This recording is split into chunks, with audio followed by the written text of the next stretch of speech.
Big bottom. Big bottom, guys. What is this? 17? 18. 18. 18. You 18. can legally vote and buy cigarettes. 18. Tony, Yeah, come on. 18. Yeah, 18. Yeah. It's all right. It's all right. It's all right.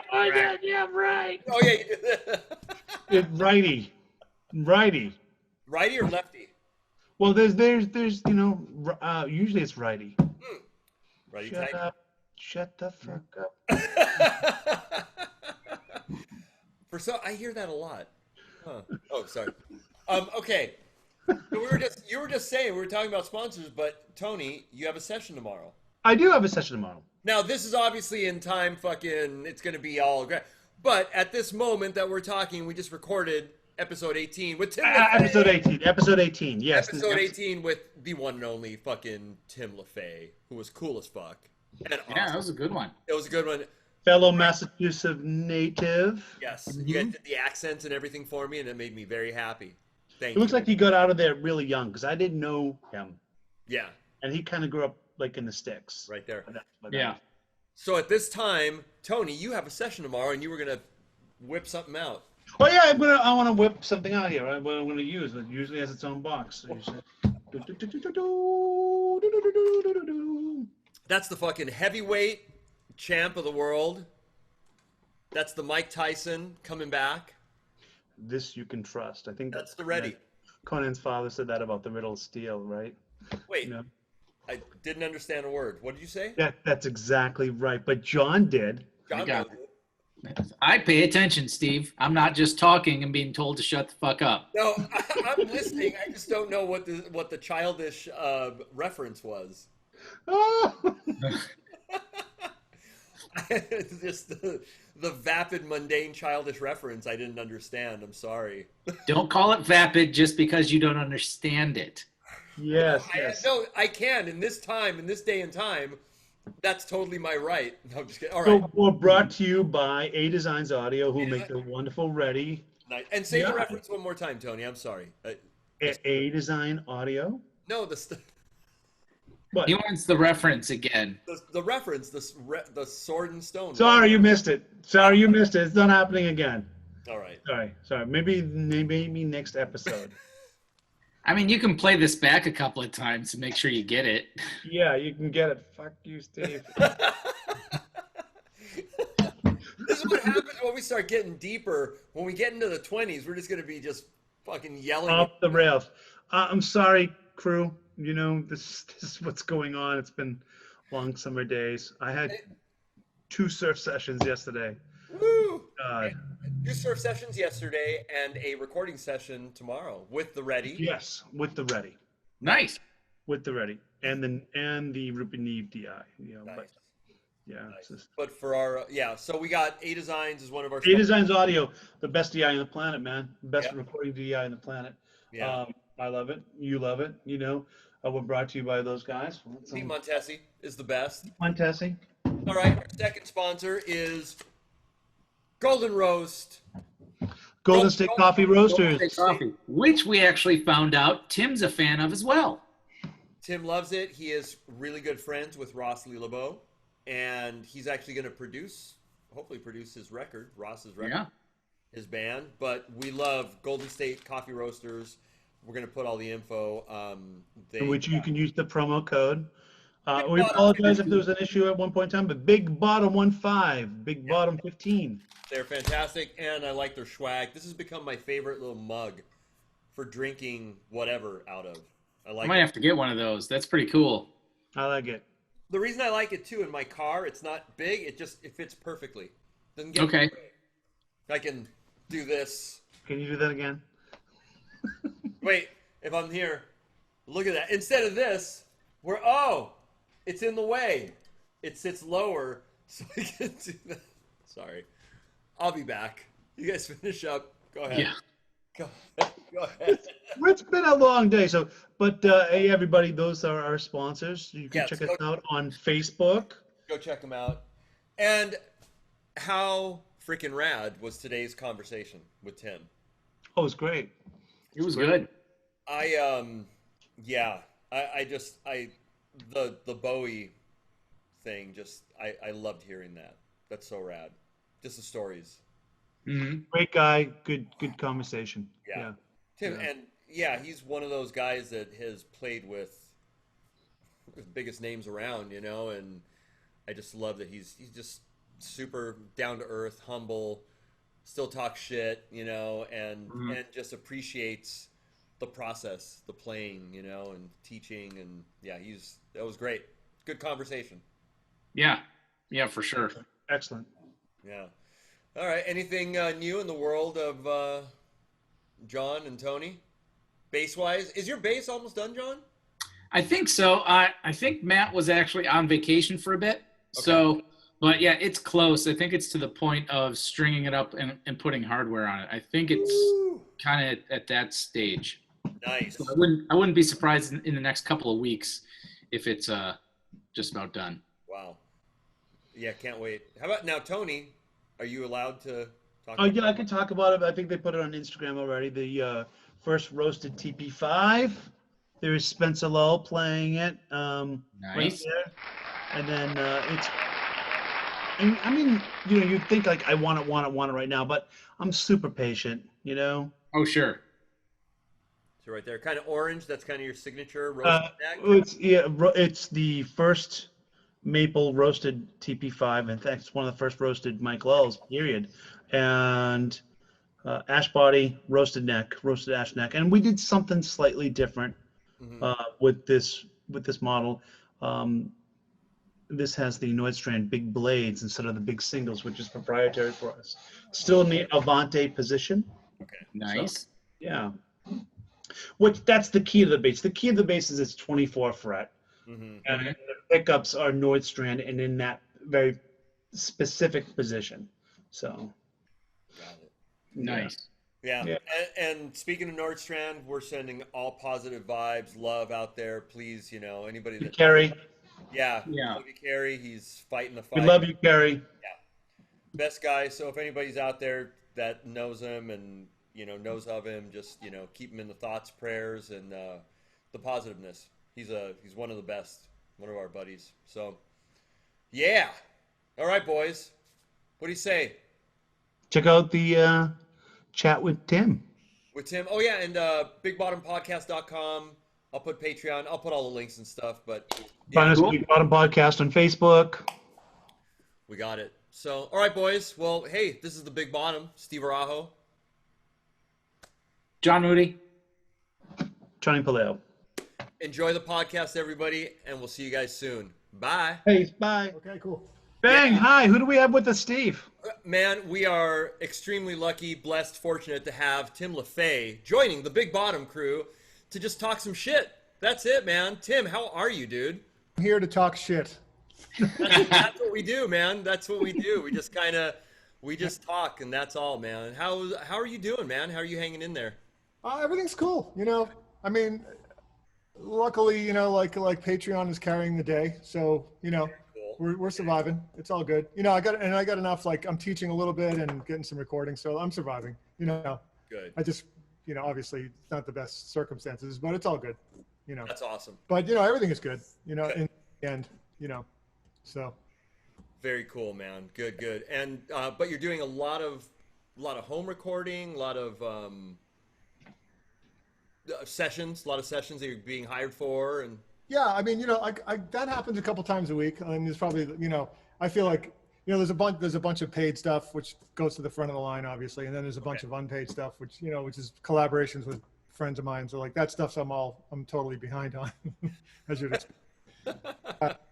Just doing that and trying to parcel out time for the Patreon, and then I've been co-writing with some people too. So I'd like to come out of this period, if possible, with the potential of making some mailbox money. You know what I mean? Like having written some stuff that's getting like placement tunes and stuff like that. I mean, I work with a couple bands, and so I'm trying to co-write with them. So great. Yeah, that's cool. And bass wise, I see some basses over there, man. What you got? That's like Vintage Corner. Okay, all right. Oh, there's enough for a vintage corner. Well, everyone should have a vintage corner. stuff, and there's like I got the Matador in the closet, and there's a lot of stuff. I mean, the thing is like, yeah, maybe I have a lot of basses, but I end up using them all. I really do. Like there's a especially when you're recording, it's like, oh shit, I know what would sound good in this, and then bam, So there's there's the typical P basses and a couple like jazz basses and stuff, and then some short scales and some weird sounding stuff, and And lately, have you been kind of more into the short scale thing, or is that just kind of the? I mean, yeah, the short scales are very hot right now, right? I mean, It's a thing. It's a thing. Yeah. Yeah. It's a definite thing, and it's cool because like, I mean, I'm a giant, so it kind of looks dumb on me, but sonically, it's an interesting sound, right? I mean, It looks like a ukulele on you. Yeah.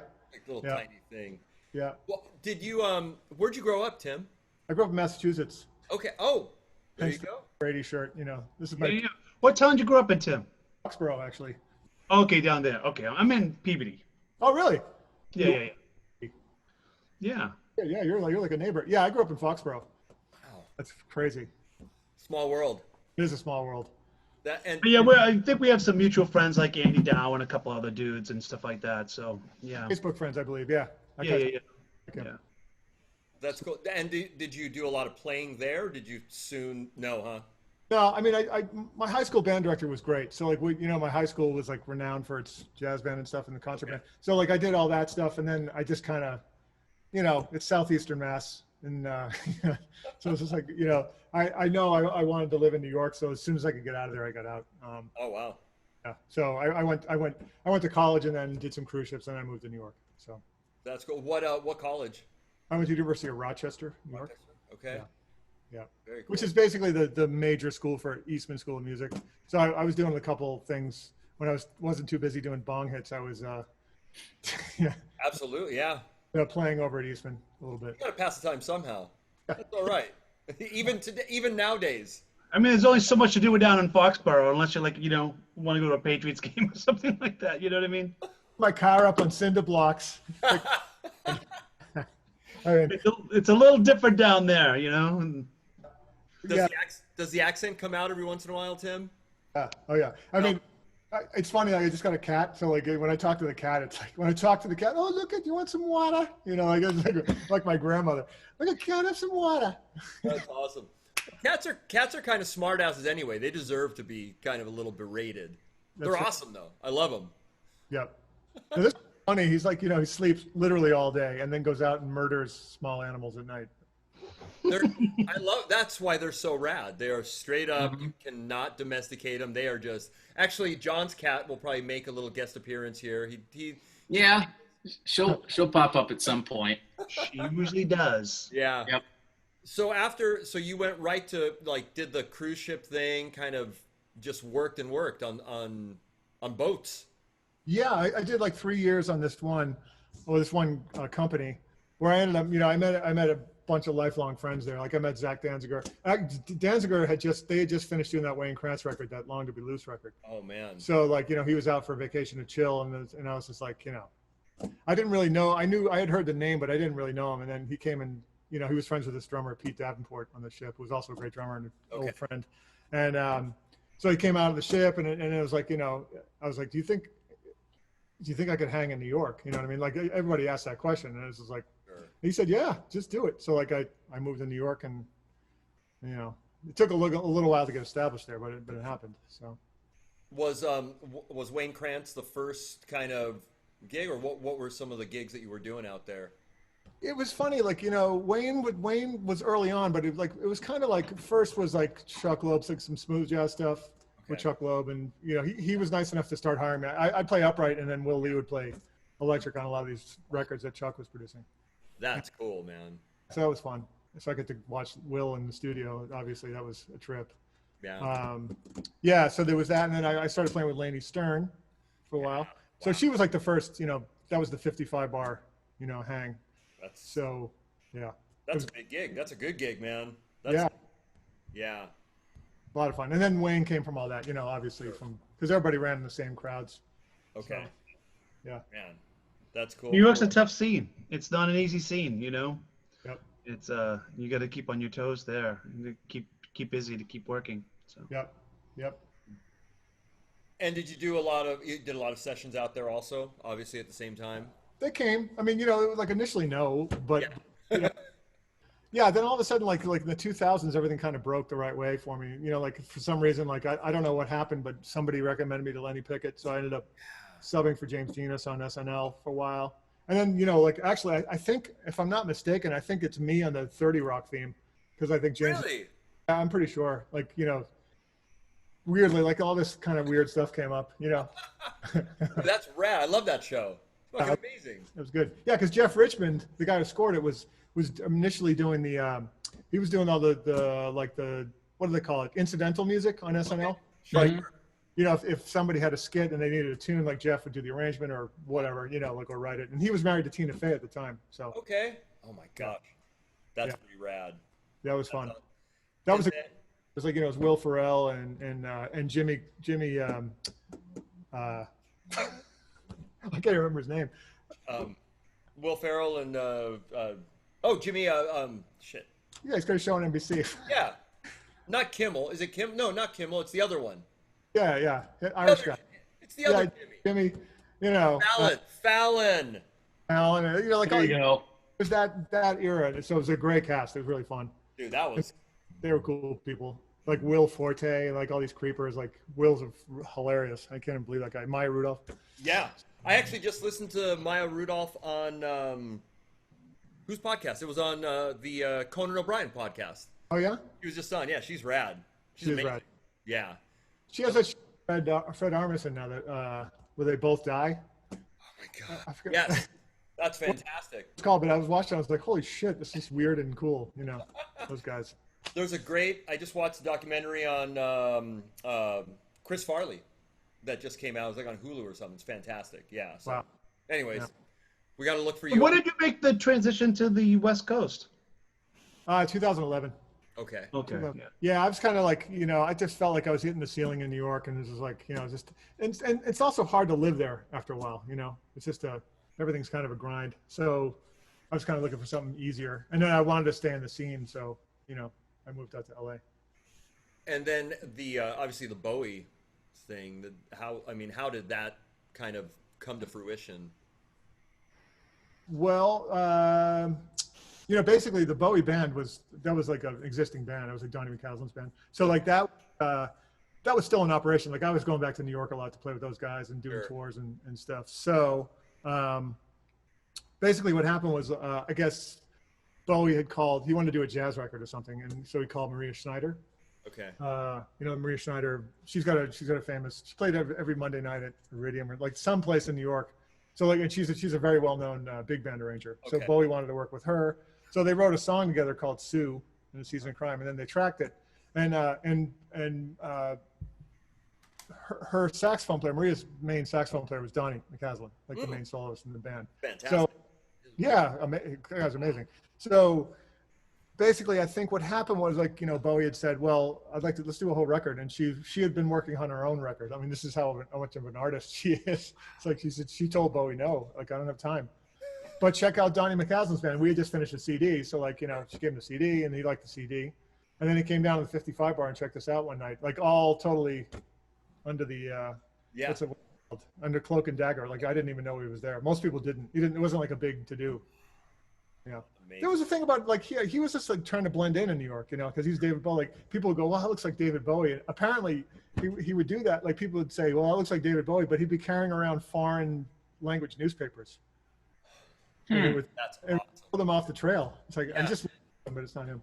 You just wanted to be normal, like normal person roaming around. Yeah, that's amazing though. I mean that record's killing. And were you guys? Did you guys all track live there, or hung out with them and? Basically, yeah, it was very intimate, like, considering what you thought it would be, like, he was very sick. So like, they were keeping everything very under wraps. So, and we totally respected it. And I think, even then, like the record he had done before The Next Day, which I love, they signed NDAs for that too. He just wanted to drop a record, so we did the same thing, same operation. But yeah, I mean, like in terms of tracking, like he'd send us his MIDI demos, and then we'd kind of like learn it, whatever, as close as possible anyway. Like so a lot of the stuff you hear in the record actually is like parts he had come up with in his house or whatever, which is incredible. Like the bass line on Lazarus, I think that was Tony Visconti played that line. Wow. Okay. Yeah, so I kind of like expanded on Tony Visconti stuff because Tony's a bass player. Sure. And so that was that. And then, but they were encouraging us to do our own thing on stuff. Like not, where it was appropriate. You know what I mean? Sure. Like where he didn't have stuff written or this is, just had chord changes or something. But yeah, I mean, me and Mark Giuliano would be done in 2 takes. The day was very workmanlike. It was like 10 to 6 or something. Bowie got there at 11. Yeah. And we would get takes done. We'd be done by 2 o'clock and just sit on the couch and like watch him. Not even watch. I mean, he was sort of, obviously he was having a lot of say on what was going on. Sure. But we were having conversations and, just joking around. And it was incredible. The guy's an incredible guy. I mean, just artist to the nth degree. Like, that's what an artist is, right? Yeah. That's what it seems that I always got from him, like. Yeah. And like, and he brought that was in part, he brought that to the table. It was just like, okay, you guys, he hired us for our thing. Sure. He didn't want us to be like studio guys. So it was like, it was interesting. Well, it sounds like he like you were saying, the 2 take, I mean, obviously you've probably done sessions where take after take after take, where it just gets almost tired, where it's like, okay, this still has life. I'm not squeezing the life out of this. I'm actually letting these guys a couple of takes and, is it going to get better? Nah, it's going to be different, but, almost like he knew, like, this still has to have some creative spark to it and some, personality. So that's awesome. I think, and Tony was there too. Like Tony wasn't commenting too much on, like he wasn't that involved with the tracking part of it. Like I think it was David was just like trying to get his thing. Tony was involved very much afterwards, like processing and recording David and and then cutting up tracks and stuff. Sure. But a lot of it wasn't cut up. A lot of it was just raw. What happened. So like that was the other incredible thing. It was just like wow. Mark Giuliano and I were talking about that on a recent thing. It was just like like he was talking about how he brought in like one of those Roland pads or something with 808 sounds on it. And it was like on Tis a Pity, She's a Whore. And he just went in there and just, thinking that they were going to cut it up. And he just was spraying all over the place. And they kept every single note of it. And he was just like, what? And then, there was the same situation for me when we were recording the song Black Star. I was just like kind of going nuts. Like I was kind of channeling a bunch of, because it was like, it's like a 3-piece movement, like a 3 movement thing. So like first part of it, I was like, okay, I'm gonna do Tony Levin stuff. Second part, I really went off the deep end on like the Herbie Flowers, Justin Meldal Johnson vibe with the pick. And in the end, I was just totally copying Pino Palladino stuff. So when we come in, we do the take and, we kind of finished it and I came into the control room. They always use the second take. Sure. And, we were, yeah, they did. It was just because the first take was conservative. It was like, just like the demo. It's like, okay, cool. It's right, but it doesn't have the thing yet. Yeah. And the second take would always have the thing. He just like, just go. And he wanted us to be aggressive. So that's awesome. And creative. So, yeah, I mean, come in and Black Star, they're playing it back after the second take. And I'm just like, I was totally expecting them to go, yeah, we're going to have you go in and record that again. Cause I just thought, I really was like, I just lost my shit. I just went for it, man. Just going. Yeah. And funny, and everything is in there. I mean, wow. Yeah, that's the raw take too. It was pretty wild. I mean, they spliced the 2 movements together, like the beginning and then the second 2 parts in the beginning were spliced together. Well, actually, it wasn't. We just recorded it, stopped, and then put the click on and did the second half. Simple. Yeah. In terms of musicality, I mean, Bowie was. I mean, he knew his shit, huh? I mean, he knew what he wanted, and he just. Yeah. Wow. Or he wanted, whatever he. Yeah, of course he knew what he wanted, but he knew what he wanted out of his people too. You know what I mean? Like that's always been his thing. Yeah. Apparently, like I didn't work with him before this, so I didn't know. But that was always everybody's just like, yeah, he would encourage the creativity, like that's put cool. yourself into it. That's incredible. I mean, how often? Rare breed. You don't have many artists like that anymore. Yeah. Not many at all. True blue, expressive rock star, right? Yeah. It's going away. Yeah. And it's interesting because like when you get to that level, it's funny. You'd think there'd be, I mean, it's there's Steely Dan, obviously. That's a whole science experiment where they just they're super anal about Will 15 takes with somebody until they get the vibe or get somebody else. Yeah. But like, like I noticed in the rock, like, but that's kind of coming from a jazz thing or whatever. But like, Bowie was like from the rock and roll school. It's just like, yeah, it's just a vibe. As long as there's no like things that are sticking out, like that's just wrong. Like there's a lot of self-policing going on and a lot of like guessing, like you just kind of instinctual. It's like, oh, they think they're like this or whatever. So, so in that world, it's surprisingly, pretty loose, I thought. Yeah. Well, and he was one of those guys that just kept reinventing himself, through shit, 60s, 70s, 80s, 90s now. Yeah. I mean, for me, Scary Monsters was like that record when I was in high school, and that record blew me away. I just couldn't. I'm like, what am I listening to? Yeah. I like it, and then so anyways, that's amazing, dude. I had to ask you about that because that must have been just something that you'll remember forever, for sure. Yeah. I mean, and something, like almost as memorable actually was like we redid. I got like Gail and Dorsey wasn't available for one of these things. They were going to redo Never Let Me Down, which is some record he did in the 80s that he hated, like how it came. So like in 2018, we went and redid it with like Mario McNulty was producing it, and Sterling Campbell was playing drums, and then that's when I felt like a Bowie OG though, because then because it was also like Reeves Gabrels and David Torn. So I was just like, oh shit, I'm playing with the original Bowie guys. So I was like, that's an honor. That's an honor. Even though it didn't happen back in the day, but it still happened. I was just like, shit. So that I had to pinch myself on that one too. It went under the radar. Yeah. But it's okay. I still. Reeves is an interesting guy, actually. He's pretty different. Yeah, I love that guy. He's, now, he looks like Santa Claus or something now. But like back in the day, he was, a wild man, and his guitar. The Kid Machine days, He's an unbelievable guitar player. Oh, he's great. He's great. I got to re-listen to a lot of stuff. A lot of stuff I'm putting in my head, like, okay, I got to listen to this again, listen to this. So yeah, Earthling and Outside, man. That's like a really nice. Okay. Reeves used to live in Boston. We used to see him around all the time, and he would, way before the kilt thing was a thing, you would see him walking around in a leather coat and a kilt, like I'm talking, early '90s type of thing, Like, okay. That's awesome. I love that. See him around Wurlitzers and stuff, Kilt. Oh my God, Sully. Sully. Oh my God. Yes, yeah, it was. He'd be the only cat. Now it's like, okay, per se, all right. Look at the goth kid with the kilt or something. Right. But he was doing it way 20 years before it was a thing. Yeah. Robert Trujillo was doing it way back in the day too. That's right. Yeah. Remember that Yellow Pages ad where he's running in a kilt and he tells him, yeah, anything can be found in the Yellow Pages, and he's like, oh yeah, look for a kilt, and then they found it. Anyways, he's an OG kilt guy too. Interesting. I need to go get one. Yep.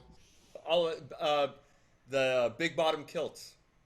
Yep. With our hairy legs and Oh, dude, exactly. Yeah, I'm not. Are you cycling much? Speaking about cycling and hairy legs and shaved legs, I go hairy legs. Yeah. I know you're a big cyclist. Yeah, I'm going hairy legs. I don't care. I'm not racing. Yeah, No. Whatever. Me too. Yeah. But have you been riding a lot? Tons. Yeah. Nice. That's one thing. I got back in shape from the COVID-19. Like the shutdown is cool because the road's great. We can make your money and Sure. it's you get all the attention.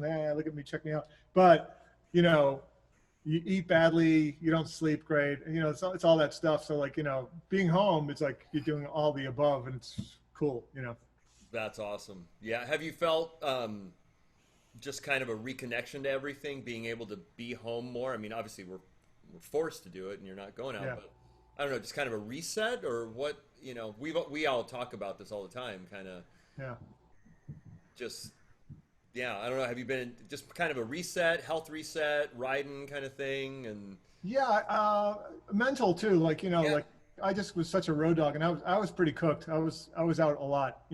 When I wasn't doing Tedeschi trucks, I was doing all this other stuff, and like in last year, I feel like 200,000 miles last year. whoa, Ooh. I went to Asia 3 or 4 times. It was nuts. So, and it's cool. It's like I'm glad I'm in demand and all that stuff. But it weighs on you. And I actually left. I probably left December like until the COVID hit, I left December, early December, and then I didn't really get home until I called off this tour in March. You know, it was like literally days before I was out again. So, yeah. So you know, sometimes it's just like, okay, cool. I need a break, and I needed the break for sure. I mean, like this month is like it's so hot out, and it's just like I'm kind of uninspired right now. But you know, you can't be inspired all the time. Yeah. Well, I mean, creativity. You can't just go, hey, be creative. It has to. Yeah. Yeah. It's got a cycle, right? Well, that's, is your recording set up pretty much so that you kind of have a workflow where you can just kind of flip stuff on and just start recording right away? Yeah, basically. Yeah. I mean, on the Patreon we're doing like, basically I have another interface. I have like the obviously the Apollo Duo. Yeah, Apollo Twin, sorry. And then I have a Focusrite Octoprix, which I got all my analog keyboards running through that. And then I've tried to have them all hooked up like either MIDI or CV. So like, you know, I could just do electronic jams whenever I kind of want. Cool. But I got a reel-to-reel machine. I'm kind of excited to get that going. Ooh. Oh. Yeah. Quarter inch? Yeah, I think so. Quarter inch? Oh, dude. Quarter inch. And then you know, I have the full-tone tube tape echo too. So I'm gonna get into some weird shit. Well, this is what I'm saying. Like, you know, like there's no time to be actually like truly creative and just have, you know, 8 hours to just spend tripping out and doing weird stuff, you know, because you always have to do some other shit, and it's just like, you know. It's nice. And then, so your setup is you have the Apollo, you've got a lot of stuff. And how about when you go to studios, do you have a DI you take, or is there a certain thing that you take for your sessions? I mean, occasionally, like if I know, yeah, I mean, I have the Noble DI, which I bring around sometimes. Okay. But you know, it's funny. Like it actually broke on me last month, and so I've been using this Miura. You know, Mr. Miura is a Japanese. Oh yeah. Oh yeah, okay. Makes this thing called the K3 DI and preamp, and it's fucking good as hell. Yeah, so I've been using that. I mean, it's just super clean. You know, like, but it's like super useful, and like, you know, it's got an effects loop in it, and it's got some EQ, so you can get dirty with it. And also, you know, Kerry Nordstrom makes that Starlifter, which is also good. Oh yeah, there you go. Yeah. And we got to give a shout out and just, you know, positiveness to Kerry. He's doing well. Well, yeah, just big shout out. So yeah. Just told me about that. Yeah, man, crazy, but he's doing well. He's doing okay. He's. I have one here somewhere, but it's over there in the rack of stuff buried. What were you gonna get, Tony? Starlifter. My Starlifter. Getting your Starlifter? He's got a Starlifter. It's going on board 3, actually. I'm going to be mounting it. That's why it's with all the stuff. Going on board 3. Yeah. Yes, I like it. Well, these guys are all into pedals and stuff. Me, not so much. But what's wrong with board 3? Board 3. Yeah. I'm just saying. I know.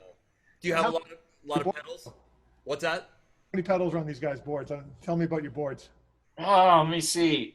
Did you really ask that? Did you really ask that, Tim? I did. Oh, That's Steve. No, I don't really have many, actually. Hold on. Fuck that. These guys have all kinds of shit on their boards. I don't know how many times this podcast I've done this. I've done this a few times.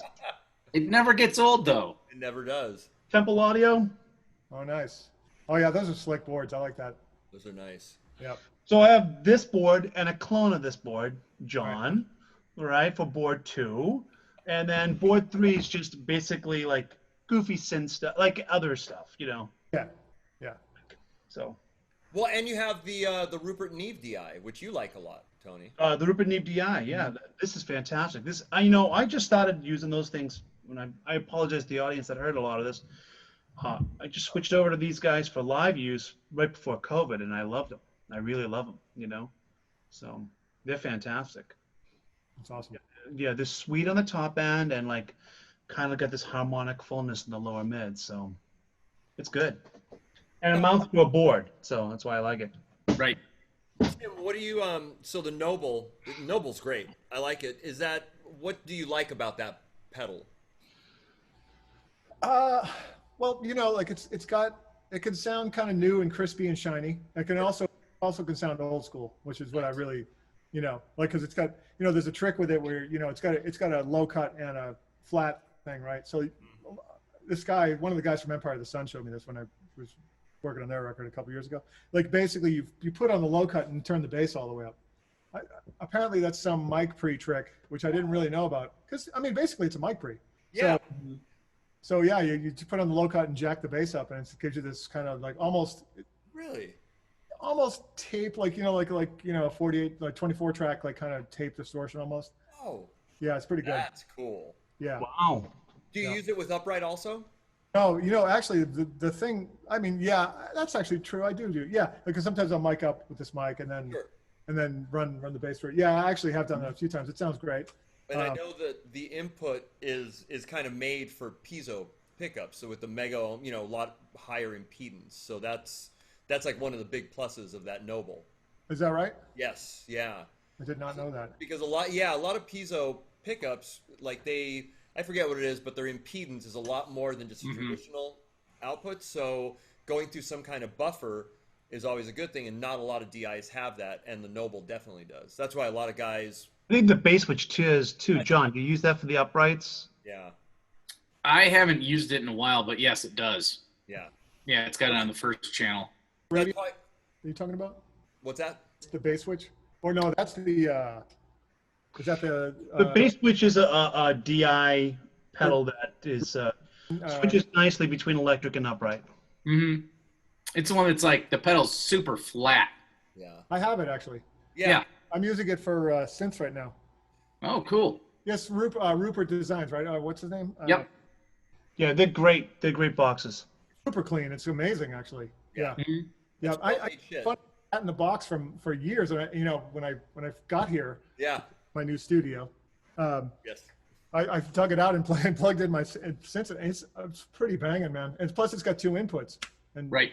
So you can switch it back and forth. It's great. I sold it short. I just was like, I don't want it. And plus it's got all that, how do you say it? Laylee? Yeah.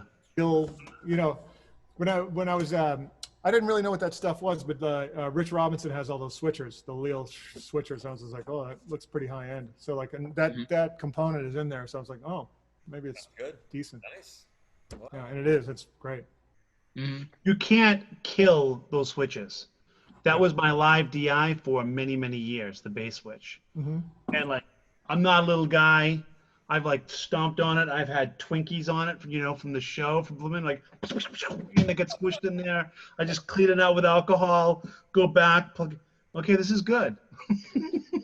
The only reason why I switched it is I actually needed the space. I wanted the space on my board. Yeah. Yeah, makes sense. Yeah, that's the only reason you switch stuff on a board anyway, Tony. It's all real estate. It's real estate. It's really real estate. What are your favorite basses to jam out with, play with right now? I mean, I know you use a bunch of different ones. Yeah. I've been liking the GNL Matador and the short scale that I just shot the video for. That's good. I'm hoping that when the model gets done, that's going to be a thing, because that one setting on it was like really cool. I thought pretty monstrous. Yeah, it's good, man. The setting. The OMG. OMG, yeah, really. What good. is that in series? Yeah, it's basically it's like a capacitor. It's just it's just oh my god, big, beefy. It's good. It makes it. Steve, your hands. Right. Well, it's crazy because it's one pickup and it has you can get a shit ton of sounds out of it. It's good, man. Yep. The MFD thing is just a whole other thing. That it just sounds really good. The Matador that you have, Tim, does it have MFDs? Yeah, I think so. Yeah. That's my favorite. I just those pickups. I mean, I like a lot of other stuff too, Alnico and stuff, but they just have this meatiness to them. So it's true. Yeah. And then the Syrinx, you have a couple of Syrinx that you dig? I got the Midwestern. I have the Midwestern 4-string and the Midwestern 5-string. Cool. But I had them like, the 5-string is like, I had them put a maple neck on it. I've been really hearing maple necks lately, and these are the Curtis Novak O'Teal pickups. So yeah, it's good. This bass sounds pretty rude. I mean, the B string isn't resonating quite right, but when you're in a track or something like that, it doesn't. But it just got this grindy sound that I love. So there's that. The flat on it, it's awesome. What did you use in the Bowie stuff? That was my 68P. Really? Yeah, 68P with flats. And then I played a lot with the pick on the record and seemed to kind of jump out. It's got that weird, that bass, no matter what it's just cuts. It's one of those things. You know, I brought it to it thinking, knowing that it would way, but it, yeah. So I still, you know, like if I know I need a classic P bass sound or just any kind of good clean thing, it's money. That's it. 68P. Yeah. And then, but you know, like you were asking, like if I'm just gonna jam or something, like I've been picking up my Gretsch Country Gentleman actually a lot. It's Nice. Yeah, it's huge and like, you know, kind of unwieldy and like, and the neck's all bent out of shape, but man, it's got a vibe. It's just so weird sounding and, you know, and yeah, just to sound different, you know, like, you know, I'm not hearing P or J today. It's just this, you know. So there's a lot of that. And then what else is over there? Yeah, also I have a DeArmond Starfire too. So okay, and a new a Schecter one that's good. Yeah, and then you know the Mulan, always the Mulan, can't go wrong with the P. So well, a lot of times too is those different basses make you attack, or you know, you play the basses different, so you kind of get different vibes out of them. Especially probably that big giant, you know. I mean, that's which is actually cool. Different. Yeah, it's fantastic, and it's I mean a lot of it is always sound based, right? But you have to play each one differently, 100%. You know, I just find like the Mulan overall, like to just get good sounding, like it was like one of the first ones he made, so it's a little heavier. It's also not 59p pickup so much. It's like a little more turbo, but it also like tracks effects like a motherfucker. It's like so it just does everything I need it to do, and it's, you know, basically like my favorite live bass. You That's know, awesome. so. When people ask me like, oh, I really want to get like a, you know, a mid 60s P bass or a mid 60s jazz bass, but I can never afford it. I'm like, go to a Milan. Yeah. You know, that's the suggestion I usually give. You know. Yeah, I mean, you know, for the price. I mean, there's other brands that are also doing like what's his name, Richard Coco, right? What's his bass? Those places. The Olintos. Yeah, Olinto, right. Yeah, those are great. You know. I have one of the early P's. Yeah. Is that Moschino's brand? Yeah. Mm-hmm. Ah. Oh, it's next time you come down, it's one of those. It's literally. That's another good brand too. It does knock it out pretty well. Yeah. I mean, I got it to do some review, and I opened it, plugged it in, played 2 notes, put it back, called Eric Coco, and said, "This is not going anywhere. I'm buying it." And it was just like, it was just one of those. I mean, you know, like probably like your P, where you just play something, this is it. Yeah. I need this in my life. So that's my old P. But yeah, the Olintos are, another company that's doing them. Yeah, I've heard nothing but good things. I mean, you know, they're not cheap, but they're not as much as you'd pay for a mid 60s P, obviously. You know. Right. I got to play a 66 P bass today. Actually, Joe Ayub came down to GNL. Oh, rad! And I got to play his 66 P. Nice. Oh. Yeah, you know, when you play like a nice old, it's just very comforting. It just makes you happy. Where it's like that broken in feel, you know. Yeah, it's just good. And they're all like, you know, like the ones that are special, like the ones that belong to somebody and they just use it, like they're all even too. Oh, never have to fuck with the pickup height. It's just like shit. Like the 68P. No matter what, I could not play that for a year. I pull out of the case and it's just money. It actually stays in tune too. Like, is this? Awesome. Now, were you like when you like owner wise? Did it have a few owners before, or are you an early owner of it? I think it did. I mean, a friend of mine's a dealer in North Carolina. Like they're actually a couple. They're married and they're both good friends of mine. But you know, he had like put it up on, I think it was on Instagram. Like, you know, it's funny. A lot of the last probably 10 bases I've gotten have been Instagram purchases just from looking at seeing it. Yeah.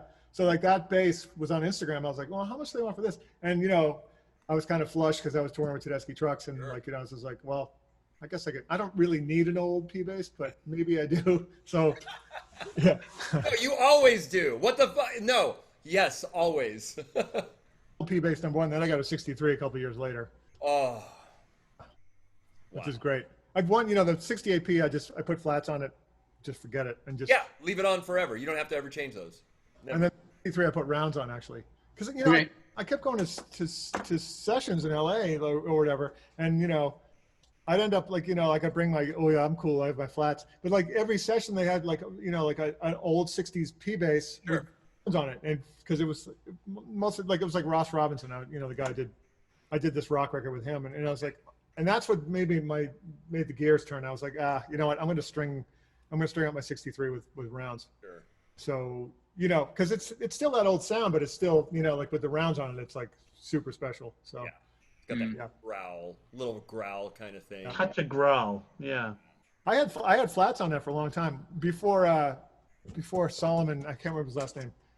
Guys doing Bryan Adams. I did a tour with Bryan Adams with the 63P, but I had flats on it. And they were like, well, like before they even heard me, they were like, we really kind of want round ones. I was like, don't worry about this. This will be fine. Like, you don't know what you're talking. You don't know fucking tone. I know tone. And I did, it sounded gargantuan, but it was, that was a really fun tour, I have to say. Man, when was that? It's 2016. Wow, that's awesome. Yeah. Nice. Just like 3 weeks, but it was great. Rad. Yeah. What are your predictions, Tim, for 2021? You think that summer is going to be like tour central and everyone's going to be out and, it depends on what the audience is ready to do. I really, now I'm, like it's as if there's not enough shit that hit the fan already. Like now, I'm hearing like the economy is going to be in the tank just because it's the natural backlash from because they've been leveraging all these payments, like all the unemployment, the pandemic unemployment. They're just like printing money. So like at some point it's going to bite us in the ass. And like, I hope it's not next summer. Yeah. I'm like sort of, prepare for the worst, hope for the best. So like, obviously I hope touring will happen, I'm gonna, I don't know, it's like the big tours.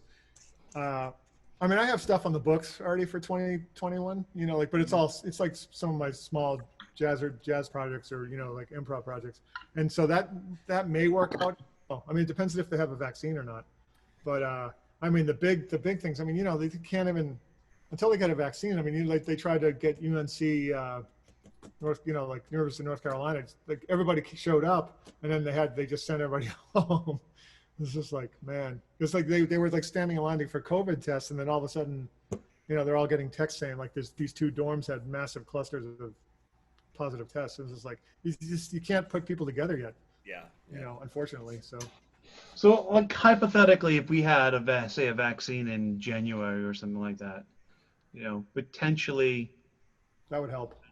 The summer of 2021 could be like one huge gig party central, Well, right. I mean, but it's also going to be a scramble. Like, there's going to be a pecking order to like who's done the best at these venues. Like that's who's going to get first call. Like there's a whole thing. I think beyond the whole hierarchy and political aspect behind it. Right. Yeah. I think there's going to be a lot of that infighting and agents and I don't know. I mean, I look what Live Nation's doing too. They have all these clauses now, so it's kind of.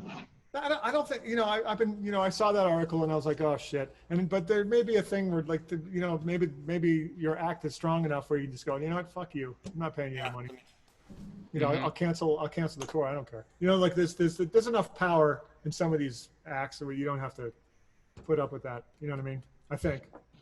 Well, I think there's could be options for other companies and other promoters. When I first saw that, I said, in a way, this is strangely good because you're going to see others come to the table now. Oh, you don't like what they're offering? Oh, okay. Here's what we can do. And I wouldn't doubt if you see more people come into the picture when everyone's available and it's safe to do everything. Yeah. I mean, I think right now the main concern is keeping the medium-sized clubs open because those are all in big trouble, Yeah, for sure. Well, James Murphy did a thing with Chuck Schumer. James Murphy have an LCD sound system. Like, I think he kind of wrote a bill with Schumer, about saving. It's saving our stages. I think it's that's the hashtag. But I mean, Murph's like a total advocate for that stuff. He's great, James Murphy. Yeah, so like I think that at least it's in motion. But the thing is it's like it's almost too late. These guys have been you know, it's hard to like that. That's like a super transactional business. It's just like, you know, the money comes in, the money goes out. You know, you pay the band, you pay your staff, and you know, you pay the production. It's like, you know, you know, you don't. I mean, I'm sure the clubs make something, but not enough to not be open for 4 months. Now we're in 5. Yeah, when nothing's coming in, you're like, that's Not a huge profit industry, anyways, Riley. You know, it really isn't. Yeah. You know, I mean, not at this time in life, right? You're not in the, you know, the 20 teens or 20, obviously, you know, now, but, you know, 20, 30 years ago is different. Right? Yeah, that's what they say. Yeah. Tim, do you have a string choice that you like? I know you use flats and different ones. Do you have a certain? Yeah, you know, generally speaking, I'm using, you know, like I've gone back and forth. Like I'm not really a big, I mean, flat wounds. I worked with Dunlop quite a bit. Cool. You know, the flats that they have now, I was beta testing back. It wasn't public. I was just like, well, check this out, because I was with Dean Markley for a long time. Cool. And they stopped making flat wounds, which is stupid because their flat wounds were incredible. Nice. They just, I don't know what they were thinking, but they stopped making them. And then I was with D'Addario for a second, and their flat wounds never really did it for me. And at that point, I was like, that was super important to me, you know. Sure. So then I went with DR for a minute. DRs are great. You know, there's no, you know, I just kind of like, Dunlop just was like, yeah, come on in. So like, you know. Yeah. Work with them, you know, pretty hard on like the Dunlop flats are great because they have that flat sound, but they have the looseness of a round wound almost. So Okay. it's not like you're destroying your hands while you're, because some you know, some flats are brutal, as you know. Dude. Yeah, there's a couple that feel just like upright bass strings on your electric. Yeah. I always found the DR Legends were great, but they were so thuddy. They were just thud, man. I don't know if you found that, but that's what I found with those. So In orange or black and yellow package. yes. Yeah, I mean, I use those a lot. I think that's what's on my 68P. Nice. Oh. They're almost like Yeah. they're like 30-year-old Jamerson strings like that. They're just done. Yeah, they worked out okay. Cool. Yeah, the rest of them, you know, like I got the, you know, the normal gauge ones on a bunch of basses, the Dunlops. They all sound good, you know, like, you know, I mean, you know, it's a flat one, more or less. But it's about comfort level, I think. And it's these. Yeah. Yep. That's, you know. And, you know, right, yeah, exactly. And, but I feel like Dunlops have the perfect blend of the cool stuff, you know, because I play hard and I play like a gorilla, so it's like, you know. you and Tony. just looking at it, you know what I mean. So it's like you're playing really hard, so like, you know, it kind of counts, so you're not ripping your hands off. Sure. You know, that was you know, the 68P, the Bowie bass. Like I had that out for a year or so with Tedeschi trucks, and I was just crushing my hands. It's not great for a 2-hour gig. Got it. You know what I mean? It's great for recording or an hour gig or something, but it's just There's great tone when you play like a beast, right? You know, I feel there is. So. 100%. There's a whole thing like you know, sometimes when I'm teaching kids, I'm just like, well, kids or adults, whatever it is. Like, you know, I say make sure you spend at least when they're like kind of like can sort of play, and then but you can tell that they want to be a shredder and they want to. You know, they want to play light. It's like just unplug from your amp for a while and just work on your right hand. You know what I mean? It's super important because it's, you know, that's what you know, everything else is just going to be whatever that's going to be unless your right hand is putting up a good sound. I mean, I think it definitely, because I taught for a long time, I don't teach anymore, but I did. It's, you know, everyone wants to be good right now, but you got to work on you have to work on getting the sound yourself. Yeah. Mm-hmm. That's the thing. And I know all of us concur and we all agree. And for students, they want it now. I want to sound like, you know, whoever it is. But it's like, man, you got to work on your own facility and your own tone where you can pick up any bass and it'll sound like you. And you can just, you know, there's like a floor that you're not going to go under. You're still going to play here, even though the bass is tough to play. So it's just working on that, you know. Go sit in the bathroom with aluminum tile and hear yourself bounce off it. You know what I mean? No, I mean, you know, whatever it takes. Yeah. Being dead serious. You know, that's what I did. Yep. Just practice. Have a huge sound. Yeah. That's what it's about. Yeah.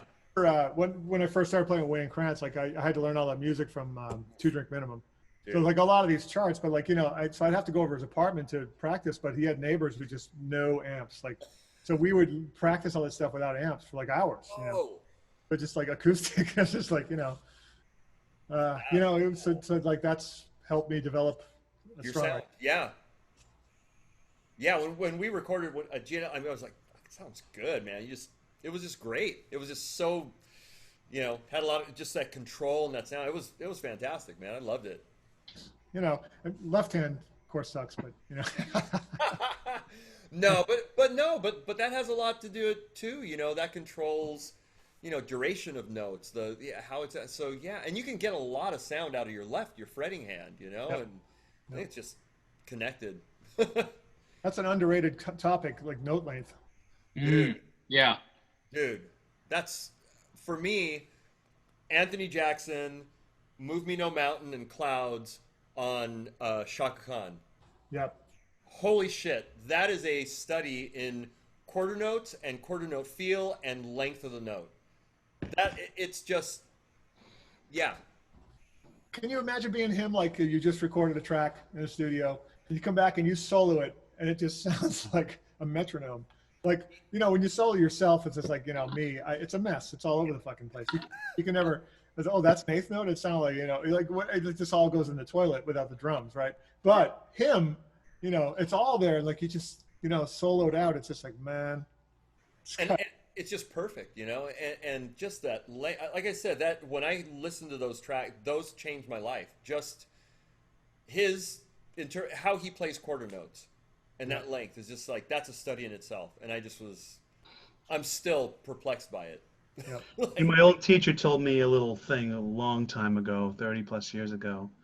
You want to be funky, you want to be groovy, be the most unfunky thing you can possibly be. Be a robot. Right? And that's what I think about when I'm thinking of him, like Anthony Jackson, just so mechanically on, and look how funky it is. Yep. But then when that motherfucker flurries, dude, it's crazy. It's just, it's that stuff that he did with El Negrito and anyways, yeah, he's Michel Camilo. Yeah, Michel Camilo. Oh man, that's my. I don't know if you guys are hip. You guys hip to Jim Beard? Yeah. There's a record called "Song of the Sun," and it's not only is it like vintage, like it's a song called Baker's Annex, and it's absolutely just torturously awesome from Anthony Jackson, but it's also some of the greatest Brecker stuff I've ever heard. Oh. Michael Brecker. So it's like yeah, that album is like super underrated. What's the name of it again? One more time, just so Jim Beard. Jim Beard, "Song of the Sun," and the track is called Baker's Annex, and it's like a total Anthony lesson. It's like obviously a written part, but the intention of the stuff, and it's just like, whew, man. Yeah, brutal. Yeah, it's just beautiful, man. That's cool.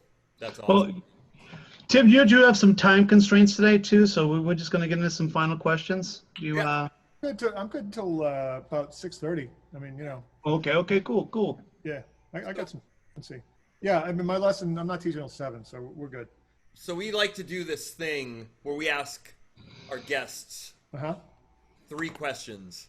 Before getting their socials, yeah. Before we get into socials. So, living or dead, an artist that you would have loved to or loved to study with. Just pick their brain and study with. Probably a lot. But living or dead, it can be any artist, just any music, it can be art, whatever. Yeah, wow, that's a wow. Like I'll not think about it and just say, wow. Yeah.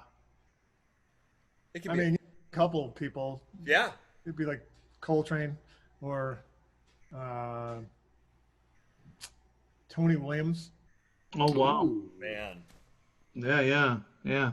Or Stevie Wonder, Ooh. Yeah. That's who I would say. Yeah. Have you played with Stevie Wonder? No. Okay. No, just a gigantic fan. I know people who do. Yeah. Right. You will. You will, Tim. Probably won't. I think so. It's okay if I don't. Like he's somebody. He's one of the Holy Grail guys. Like just every song he ever did is just including the ones that people don't think are great. You know, like what was that soundtrack he did for that movie? It was like Wesley Snipes and I can't remember what it is. Jungle Fever. Okay. Back on that record, but it's also incredible. So it's just like, you know. He really is a musical genius. Pretty amazing.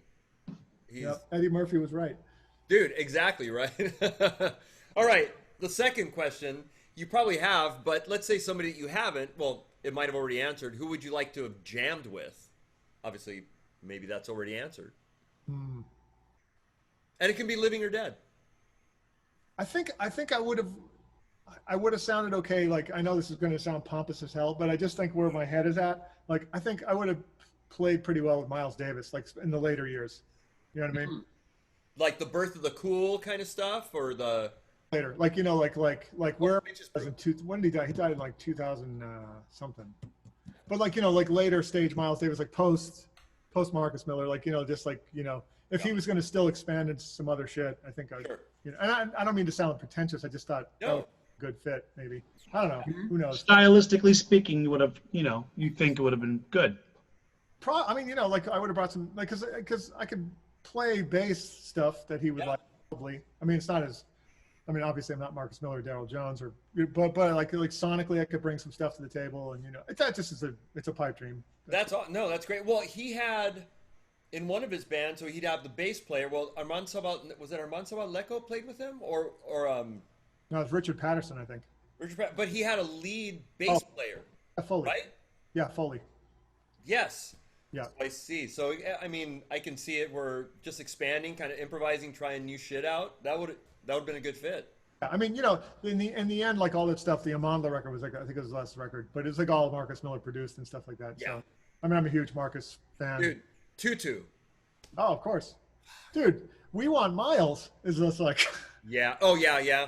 That's just a library of unbelievable bass shit. Like It's the creative level, like the funk and the menacing shit. It's like, dude. I mean, he was, you know, as far as I'm concerned, you know, like that's some of the greatest bass playing I've ever heard. Yeah. You know, just gets like, well, it's like, whoa, you know, a lot of this is one chord jams, and he's just taking these places, and it's just like, man. Yeah. Man. You know. And Marcus with Luther, all the shit he did with Luther Band, dude. Sorry, tangent, but the solo records, you know, like I mean, I stopped listening to like a couple of them after Panthers, you know, whatever that record, that Panther. Yeah, because it's just like they started getting like a little bit homogenous, but I mean, just like he was a creative force. Yeah. Really. Was it the Sun Never Lies? The Sun Don't Lie. Sun Don't Lie. Don't lie, yeah. Where he slaps Teen Town? What the fuck? Mm-hmm. And then, but there was also a Sanborn record. What was it called? Dude. When they played a Ornette Coleman tune. Oh. No. Up front, dude. It's yeah. They play. I know exactly. I love that one. That's like one of my favorite records all time. Incredible. Yeah, I mean, you know, this is the guy who could just go for days. Ramble on. Well, that was Ramblin' was the song. Ramblin'. But Yes. that was like, it was another record. I think it's called Up Front. Up front, yeah. Up Front. Yeah. All right. And Steve, the big last question, the important one. Living or dead, who would you have loved to share a meal with?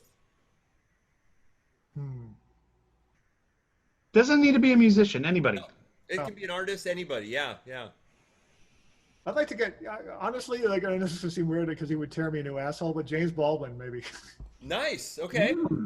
I like it. Yeah. A little obscure. Didn't expect that. Oh. Yeah, no, I've just been fascinated with him lately. You know, such a genius, and like, Yes. you know, knew his shit, and you know, wasn't here to take any shit from anybody. So that would be interesting. That's cool. Yeah. Okay. I like it. Yeah. Nice, man. All right. Yeah, I mean, I just there's a lot of smart people in the world. I mean, you know, he wouldn't be the only one, but No. it's the first guy that popped in my head. Yeah. Definitely. Name someone else then. I don't. Yeah, I mean, let's see, living or dead. All right, you know, I skipped on this, but like, you know, I'm a huge Michelle Ndegeocello fan too. So like, you know, Dude. she's a good hang. Like, I would hang with her. I saw her on the Plantation Lullabies tour. Oh, I'm still yeah, probably one of the most influential things that I've seen live. yeah, It was beyond. I can't even. yep. I can't even explain how deep she is. Like she's just. Yeah, I mean those, you know, like they're, to me, not to bore you guys, but like, you know, there was a couple of bass Earthquake records post Jocko, right? And I think that was one of them. Plantation Lullabies was one of them. Dude, for sure. If I'm your boyfriend. Boom. Yeah. And you know, and D'Angelo Voodoo, like with Pino, like those were just like, holy shit, you know, like stop the presses. This is some new stuff, you know. Even though, you know, Michelle's kind of like, you know, Paul Jackson Jr. Like, oh, there's some here where she's coming from, but just like the you know, that combined with like the really hardcore like neo soul stuff is like, fuck, man. Dude, her feel and just playing that old '60s J and like that sound is like. I don't know, man. It doesn't get for me like if that's your boyfriend on Plantation Lullabies is probably one of my all-time favorite bass lines ever. It's just like it just goes up there. So yeah, Michelle, she's a badass. And you know, it's funny because people bag on the '90s. They go, nothing good came from the '90s. Like bullshit.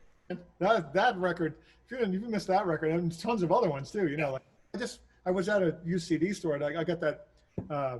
Public Image Limited record called Seattle. Yeah. I don't even know. The song Seattle's on it. Okay. Fucking incredible. I was like, what? It still sounds good now. I'm just like, holy shit. Wait a second. Was that record called Album? I think it was L. It's LTD. I'm Googling it. Hang on. Wait a second, because there was one that had like Vi on it and a couple other interesting things. I was like, yeah, there was one Pill record that was really crazy. It was called Happy with a question mark. And it was like it was like early, you know, like early 90s. It was incredible. Question mark. Yeah, and it's just like, it's so well produced and like the band's banging, Johnny Lydon's crushing. It's just like fantastic, yeah. It's just like, fuck, man. You know, like you can't tell me. Also, you know, like things. Yeah, I mean, all right, I'll keep boring you, but man, you know, also like I just for some reason, the Cradle Will Rock came into my head the other day. Like, you know, Van Halen 1. No, it's First. Women, Children First. That's right. I was sleeping on that record too. That record is absolutely bonkers. Killer. Yeah. What they did from Van Halen 1 and 2 was like, let's do some covers. But that record is just like writing the whole shit is just like, fuck, man. Yeah. Damn, I was just like blown away. I listened to it because I was obsessed with Van Halen as a kid. Oh, that's awesome. Heard it back again, I was just like, man, Jesus. Dude, when that first record came out, it was like just one of the best records ever. Just blew everything away. And then, like you said, 2 and 3. I'm a big Diver Down fan, and I like Women and Children First. And yeah, I mean, you know, dude, that combo. And for me, Van Halen is Diamond Dave. It's Roth. But hey, 5150 was okay. Hagar was good. It was good songs. That was good songwriting. Yep. Yeah. I met Eddie once, you know, backstage at a Bryan Adams concert. Nice. Because he was friends with those guys, and I was. Oh man. I you know tried to keep the drool in my mouth. Yeah, it's just like this is a kid. This is a guy. I was a kid. I was like, he's one of my heroes, and you know. So like he sat down and I was just like, can you tap out Mean Streets for me? You know, the beginning of Mean Streets, and he did it on acoustic guitar. I was just like. Jaw on the floor. That guy's an absolute master. Dude, that's such a. Tim, I gotta throw a weird record at you. If you actually like, you know, Public Image Limited, right? It was the album called Album. Yeah, I've heard of it. So, and it's total Bill Laswell crew, right? Because he had Bernie on it, Worrell. He had Tony Williams, and he had my personal hero on playing bass on one track, actually, which I didn't know. I had to look it up right now. Now I have to get it. Is Jonas Hellborg. Oh, really? Oh. Yeah. All right, let me look this up. And Steve Vai played guitar on most of the record, you know? Wow. And Laswell played bass on most of the tracks and Hellborg on a track. So, and it's mid-'80s. It's 85. Is that the one with Wow. May the Road Rise With You? Is that one? You know, I don't know this record, and I've heard a lot about this. I've heard a couple of tracks. I'm like, what the hell is that? Who's that shredded with Johnny Lydon? And I'm like, oh shit, Steve Vai's playing with Johnny Lydon. Yep. Yeah, it's The Road Rise With You is on the record. May the road rise with you. Yeah. Oh, rad. That's incredible. Track listing. Personnel. Ready? Here we go. Yeah. Bill Laswell, Steve Vai, Nikki Skopolitis, Ryoichi Sakamoto. Wow. playing a Fairlight CMI. Ginger Baker on drums. Oh Tony my God. Bernard Fowler and backing. Yeah, vocals. Ginger worked with Bill quite a bit during that time period. Bill Laswell played bass on it. Yeah, I mean, that's incredible. I'm gonna have to buy that. Yeah, I'll Shit. have to check. A lot of listening. Yeah, A Jesus. lot of listening homework here. I had no idea Jonas was on it. Now I have to do it. Just where he's on one track. Yeah, it's fine. Yeah, he was kind of that in that period. He was kind of like the rage, and he was like on the cover of Bass Player magazine and stuff a bunch. Jones is a badass, man. I think around that time he had the double wall. Oh yeah. Oh. 2 seconds. You know? Hang on 2 seconds. All right. Come on, Blues. Oh, he's got his cat. The cat.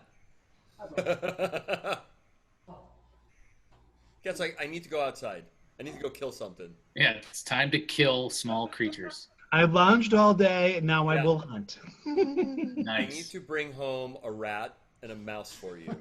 Fucking cat. You get to go out. Yeah, That's awesome. it's all day, and then he goes out at night. But like, I think he had to go to the bathroom. It's pretty. And hunt and go kill some shit.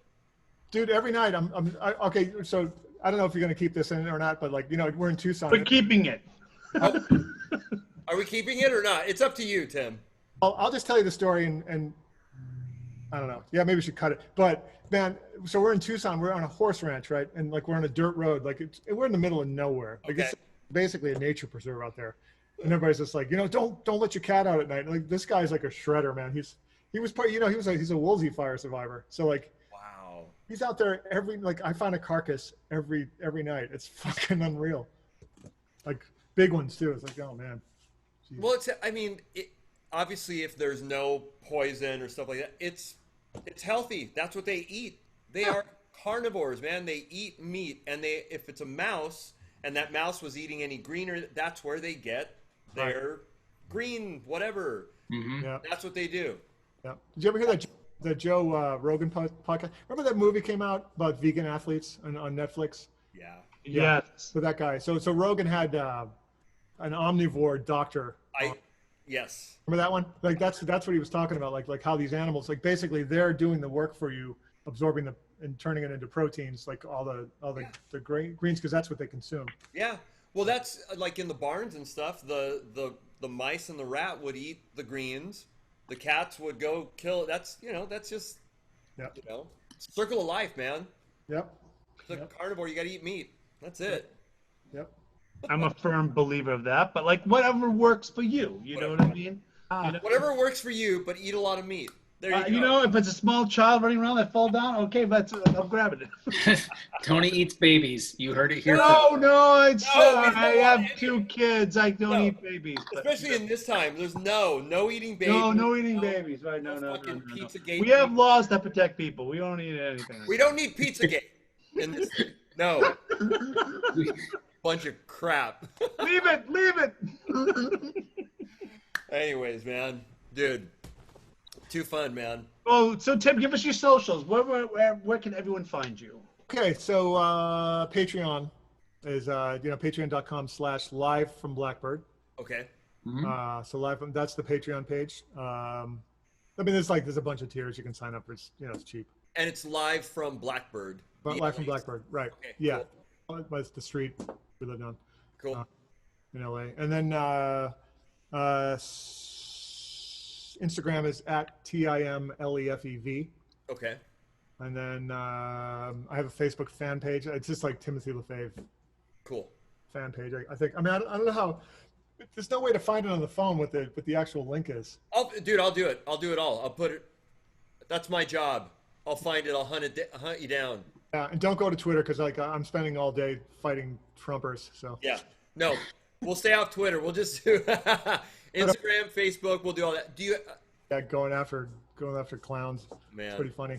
Do you have timlefebvre.com? Do you have your own website too? Actually, yeah, TimLefebvremusic.com. Cool. So it's TIMLEFEBVRE music.com. Yeah. I'll find all that stuff, dude. Yeah, Excellent. man. And when you're back down in the Orange County area, you got to come to GNL, hang. Got some other stuff. We got some other stuff coming out. And Oh, yeah, I'll check that. yeah, it'll be. I'll definitely do that. Yeah, because I have to come back. I think I'm going to produce Ross's band. Ross Lealbo, dude. Look. Oh yeah. They're Nice. They're one of our sponsors. Man, that's good coffee. Oh, it's legit. Golden State Coffee. Check them out. Woo. Yeah, Golden State Roasters. They're really, really good. It's so good, man. And they're good people. And Ross is a badass bass player, man. He's actually very like what's great is like like a project like that. I'd be like, oh no, I have to coach the bass. I don't have to coach the bass. It's gonna be easy. He's great. Yeah. And it's good music too. I like it. It's gonna be good. I wouldn't take it if it wasn't good. So yeah. Nice, man. Well, dude, it means a lot. Thank you for taking the time. I know you're super busy and stuff, but at this time. Yeah. Also, let me know when it's going to come out. I'll blast it for you guys. Yes, for sure. It'll be not this week, but it'll be next week because this week we have. So yeah. So at this time, we say goodbye to the audience and we stop recording, but we stay on and talk shit some more. So we say goodbye to everybody. Bye, everybody. Bye, everyone. Big Bottom Podcast.